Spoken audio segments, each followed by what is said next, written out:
Welcome back to our channel 11th commerce class. कैसे हैं आप सब? आई होप आप सब एकदम अच्छे होंगे, एकदम बढ़िया होंगे। आप सबकी पढ़ाई भी काफ़ी अच्छी चल रही होगी। तो जैसे कि आप सब जानते हैं, कल को हमने difference between business, profession and employment वाला टॉपिक पूरा कंप्लीट कर दिया था। आज हम पढ़ेंगे ऑब्जेक्टिव्स ऑफ बिजनेस। ठीक है, तो स्टार्ट करते हैं आज की क्लास। पहले थोड़ा सा पैराग्राफ है वो पढ़ लेते हैं, फिर हम इसका डायग्राम पढ़ेंगे, देन हम इनका ऑब्जेक्टिव्स पढ़ना स्टार्ट करेंगे। ठीक है, बेसिकली दो तरह के ऑब्जेक्टिव्स होते हैं, economic and social objective. Objectives can be defined as the position where one want to achieve in future.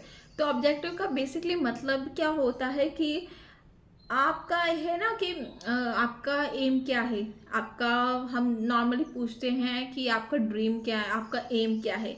Business में बस उसको ऑब्जेक्टिव बोल दिया जाता है। फॉर एग्जांपल, अभी आप 11th क्लास में हो तो आपका एम ये है कि आप अच्छे अच्छे मार्क्स लाएं और 12th में और उससे भी ज़्यादा अच्छे मार्क्स लाएं। ठीक है, तो आपका एम ये है कि जिससे आपको अच्छे कॉलेज में आगे जाके एडमिशन मिल पाए। ठीक है, तो बिजनेस का ऑब्जेक्टिव सबका यही होता है। जो मेन ऑब्जेक्टिव है कि हम प्रॉफिट अटेन करें और हम कस्टमर की नीड्स को भी अच्छे से फुलफिल कर पाए। ठीक है, These are the ends which an organization want to achieve through its operation। तो एक ये ऐसी चीज होती है, ये एक ऐसा एंड होता है, आपकी मेहनत का ये एंड होता है, मतलब एंड रिजल्ट आप बोल सकते हैं। ठीक है ना, क्योंकि इसके बाद आप अचीव कर लेते हो अपने गोल्स को, अपने ऑब्जेक्टिव्स को।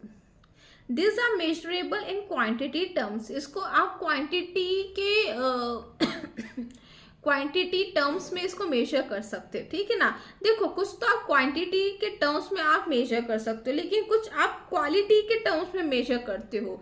फॉर एग्जांपल, जैसे कि सोशल ऑब्जेक्टिव्स में हम पढ़ेंगे welfare of society, fair trade practices. तो ये वाली जो आपकी ऑब्जेक्टिव्स होते हैं, ये क्वालिटेटिव होते हैं। ठीक है ना, अगर आप किसी कस्टमर की नीड सेटिस्फाई कर पा रहे हो तो आप उसको मेजर नहीं कर सकते। ठीक है ना, या आप कोई फेयर ट्रेड प्रैक्टिसेस कर रहे हो, अच्छी प्रैक्टिसेस कर रहे हो अपने बिजनेस के अंदर, तो आप उसको मेजर नहीं कर सकते। ठीक है, क्योंकि वो क्वालिटेटिव है।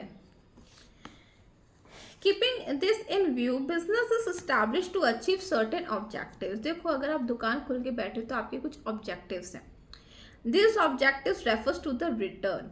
तो ये ऑब्जेक्टिव बेसिकली जो मेन ऑब्जेक्टिव होता है वो रिटर्न का ही होता है कि हमें कितना रिटर्न मिलेगा, कितना प्रॉफिट मिलेगा, which the organisation expect to accomplish. Business objectives can be classified in two broad categories. पहली आपकी economic objectives and second is social objectives. तो इकोनॉमिक ऑब्जेक्टिव्स में आपका आता है earning of profit, creation of new customers, innovation, optimum utilization of resources।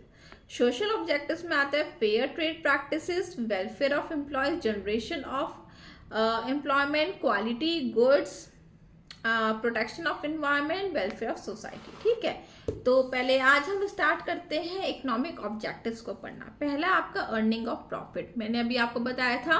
देखो, economic का मतलब होता है पैसे की फॉर्म में। ठीक है ना, मतलब आपको कितना मनी आपको रिवॉर्ड मिल रहा है एक तरीके से। ठीक है, और इसको आप क्वांटिटेटिव में मेजर कर सकते हो, और सोशल ऑब्जेक्टिव को आप क्वालिटेटिव में।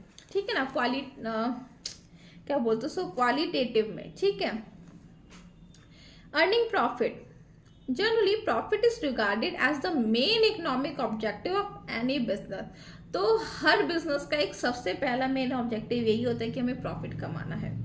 Profit is the return which an entrepreneur expect to get on what he has invested in the business. तो सबको उम्मीद होती है कि अगर मैं यहाँ पे 5 लाख रुपए बिजनेस में लगा रहा हूँ तो इससे मुझे डबल प्रॉफिट हो। ठीक है ना, basically profit is the main source of income and source of finance for expanding the business. देखो, अगर आप बिजनेस खोल के बैठ गए और आप प्रॉफिट नहीं कमा रहे हो, ठीक है ना, आपका बिजनेस चल ही नहीं पा रहा है, तो आपकी इनकम क्या है? कुछ भी इनकम नहीं है। तो जब आपकी इनकम ही नहीं होगी तो आप बिजनेस को कैसे ग्रो कर पाओगे? नहीं कर पाओगे।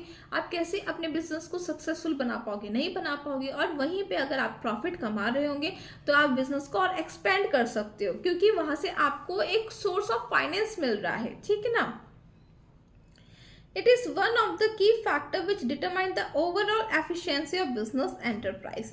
तो देखो ये एक प्रॉफिट जो है एक बहुत बड़ी चीज़ है, की फैक्टर इसको माना जाता है, क्योंकि अगर प्रॉफिट आप मतलब प्रॉफिट अगर आप अच्छा खासा कमा रहे हो तो, या नहीं भी कमा रहे हो, ठीक है, प्रॉफिट एक ऐसी चीज़ है जो कि सामने वाले को बता देगा कि आपका बिजनेस कितना इफेक्टिव है, कितना एफिशिएंट है, ठीक है ना। अगर आप कम प्रॉफिट कमा रहे हो तो सबको लगेगा कि आपका बिजनेस की एफिशिएंसी बिल्कुल लो है। सेकंड है आपका creation of new customers. The growth of the business also depends upon the growth in the customer base। यहाँ पे ये है कि आप नए नए कस्टमर्स को क्रिएट करते हो, बनाने की कोशिश करते हो। Hence business must aim at creating new customers and market।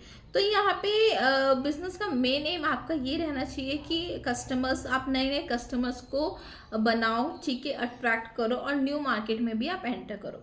To achieve this objective, business must discover the needs of the customer and try to satisfy the same। तो देखो आप अगर कस्टमर के हिसाब से प्रोडक्ट बना रहे हो, उनकी नीड्स को आप फुलफिल कर रहे हो, तो एक क्या 1000 कस्टमर आपसे ही प्रोडक्ट लेंगे, ठीक है ना, क्योंकि आप उनकी नीड्स को सेटिस्फाई कर रहे हो, ठीक है। थर्ड है आपका innovation.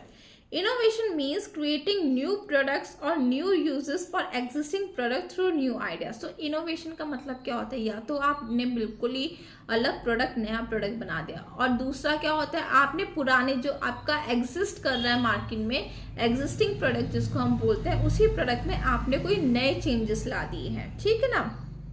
In present era of cut throat competition, क्योंकि आज के टाइम में इतना ज़्यादा कॉम्पिटिशन है, a business has to compete with different new products. तो देखो बिजनेस को बहुत तरह के प्रोडक्ट के साथ कम्पीट करना पड़ा है। अगर वो आज 2 प्रोडक्ट मार्केट में लॉन्च कर रहा है तो सामने वाला 5 प्रोडक्ट कर रहा है, ठीक है, तो उसको उसके हिसाब से कम्पीट करना पड़ता है। To do so successfully, it has to develop new product with multiple uses। तो आज के टाइम पे ये है कि एक जो प्रोडक्ट है वो सिर्फ एक यूज में, मतलब अगर आपका जो प्रोडक्ट है वो सिर्फ एक ही काम में आप इस्तेमाल कर सकते हो तो वो आज के टाइम पे यूजलेस माना जाता है। अगर एक प्रोडक्ट में 2 या 2 से 3 मतलब 2 से ज़्यादा यूजेस हो तो वो बहुत ज़्यादा यूजफुल प्रोडक्ट माना जाता है। उसको हम मल्टीपल यूजेस भी हम बोलते हैं कि उस प्रोडक्ट के अंदर मल्टीपल यूजेस हैं, कि जिसको आप एक टाइम पे 10 जगहों पे 10 चीज़ों में आप उसको यूज़ कर सकते हैं, ठीक है। For example, day by day Nokia is launching new models of mobile phones to expand their market share and no doubt it is the leader in the mobile industry। तो अगर आप देखें तो जो Nokia जो कंपनी है वो नई नई मॉडल लॉन्च करती है मोबाइल फ़ोन्स की, और इसी वजह से वो अपना मार्केट शेयर एक्सपेंड कर रही है और आज के टाइम पे वो लीड भी कर रही है, लीडर है इन द मोबाइल इंडस्ट्री, ठीक है। तो ये देखो ये 3 तो मैंने आपको करवा दिए, 4th हम कल की क्लास में कर लेंगे, ठीक है। फिर हम सोशल ऑब्जेक्टिव्स भी पढ़ेंगे। तो आई होप आपको इतना पार्ट समझ में आया हो। तो देखो मैं आपको आप सोचोगे, क्योंकि मैंने आपको बताया था इकोनॉमिक ऑब्जेक्टिव का मतलब होता है मनी से रिलेटेड, अर्निंग प्रॉफिट में मनी से रिलेटेड बात हुई। क्रिएशन ऑफ न्यू कस्टमर्स में भी देखो यहाँ पे मनी है, मनी आपका डील करता है, क्योंकि आप यहाँ पे कस्टमर के नीड्स के हिसाब से आप प्रोडक्ट बनाओगे तो उसमें पैसा लगेगा। इनोवेशन आप कर रहे हो तो उसमें पैसा लगता है, ठीक है। तो यहाँ पे देखो मनी से रिलेटेड चीज़ें होती हैं, ठीक है। ज़्यादा इन लोगों ने डिटेल में नहीं लिख रखा है, लेकिन पैसा तो इन्वॉल्व है ना। आप इनोवेशन कर रहे हो तो आप फ्री में तो कर नहीं रहे हो, बड़ी बड़ी अच्छी अच्छी टेक्नोलॉजीज का आप यूज़ कर रहे हो, तो कोई भी चीज़ फ्री में नहीं होती है, तो यहाँ पे पैसों की बात होती है, ठीक है। तो अगर आपको फिर भी कोई भी डाउट या कन्फ्यूजन होती है तो आप आराम से कमेंट सेक्शन में मुझसे पूछ सकते हैं। तो फिर अब हम मिलेंगे कल की क्लास में, तब तक के लिए बाय।